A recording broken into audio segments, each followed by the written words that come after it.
seco. E já que estamos na Embaixada do Brasil, eu redigi, depois de uma pesquisa que realizei semana passada, uma posição, uma opinião minha a respeito da questão que o filme aborda. E eu vou dar início, então, à leitura desse texto. Relatório do Instituto Interamericano da Criança, publicado no início do século XXI, falava de 197 milhões de crianças na América Latina, das quais 15 milhões viviam nas ruas, 6 milhões sofriam de desnutrição e 30 milhões operavam à margem da lei. São dados alarmantes para nós brasileiros. Fica-nos a certeza de que a situação no Brasil não é diferente. O Estatuto da Criança e do Adolescente no Brasil completou em outubro de 2012 os seus primeiros 22 anos de existência. Ainda somos, infelizmente, contudo, um país onde adultos temem meninos franzinos de infância suja e maltrapilha, recordistas de analfabetismo, epidemias e doenças endêmicas, apesar de todos os imensos esforços levados adiante nos últimos 10 anos. Metrópoles são maquiadas, mas não disfarçam as populações carentes. O Brasil luta muito, mas nem sempre consegue ganhar um embate contra a miséria. Não nos agrada estar entre os países que distratam as crianças e os adolescentes. Muitas vezes, porém, acabamos pecando por omissão ou por preconceito. O cidadão comum, ao se omitir, dá aval para que pessoas desequilibradas, socialmente degradadas e aventureiras ajam com o suposto intuito de limpar as ruas. É óbvio que limpar as ruas vem entre aspas. Cada criança desassistida é um pouco do futuro do Brasil que se perde. E quando enfrentamos, como já tristemente aconteceu, o extermínio cruel de inocentes, viramos uma espécie de replay de Herodes, 2000 anos depois. Os meios de comunicação nos trazem informações cotidianas sobre adolescentes violentos e temidos de todos, e os próprios familiares não exercem sua autoridade e não assumem a responsabilidade por seus filhos. Eu indago, seria correto dar a esses agrupamentos de pessoas o nome de família? Creio que não. Sabemos o que é família e sabemos que não é isso. Senhoras e senhores, nunca é demais realçar o perigo sempre permanente das drogas. É um círculo vicioso vivido pelos jovens desprotegidos e é como uma serpente mordesse a sua própria cauda.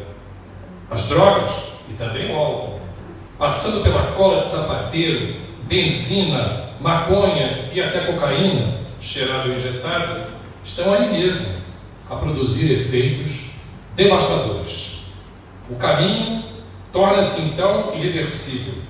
O destino comum deságua em uma trágica escolha: prostituição ou crime, e muitas vezes os dois, quando não pagam desde cedo com o tributo da SIDA.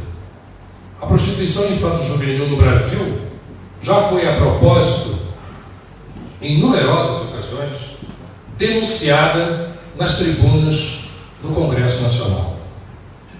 Diante de semelhante quadro de mazelas, compreende-se como responsáveis, nesse contexto de omissões e iniciativas fracassadas, além das autoridades administrativas, todos nós, os cidadãos comuns. O Estado, porém, que detém a tutela moral e jurídica do menor abandonado, não sobreviverá em suas ações afirmativas, visando a solução do problema, sem a inestimável ajuda da iniciativa privada. Em síntese, 2 fatores concorrem para todo esse pano de fundo de violência: a omissão de alguns e o preconceito de muitos, além de uma crônica dificuldade do Estado brasileiro em fazer valer políticas públicas eficazes nesse campo social.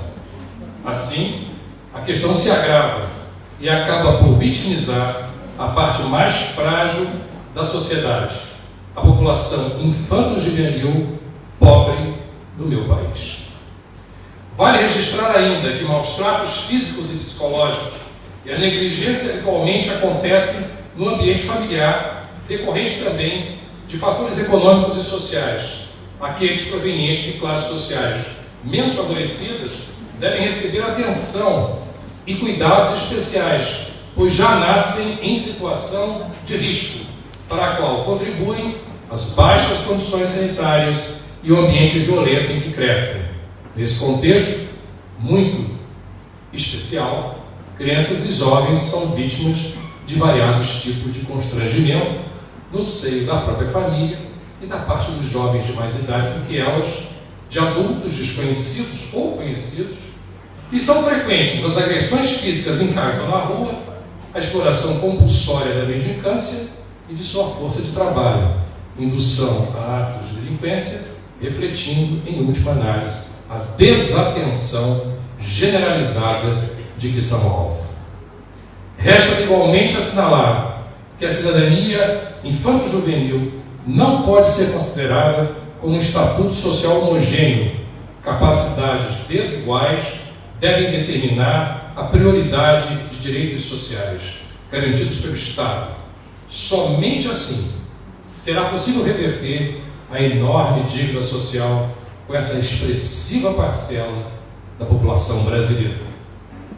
Minha intenção hoje à noite, ao traçar um perfil tenebroso do quadro da infância e da adolescência abandonadas no Brasil, é alertar os diversos segmentos da sociedade santomense para a importância do tema e a bem-intencionada recomendação para que cuidem do assunto, enquanto é possível controlá-lo.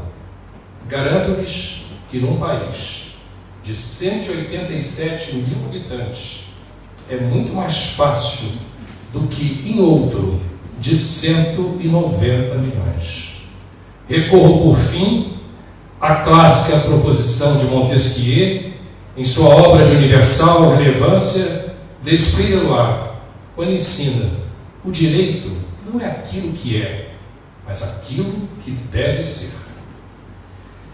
Rendo nesse momento minhas mais sinceras homenagens ao talento e à coragem do cineasta santomense Caló Costa, que soube, com a sensibilidade dos verdadeiros artistas, captar a preocupante circunstância que envolve alguns meninos de rua de São Tomé, melhor dizendo, do distrito de Água Grande. Com a palavra, Caló Costa. Com vocês, o filme de Caló Costa, Em Pequenos Mundos. Muito obrigado.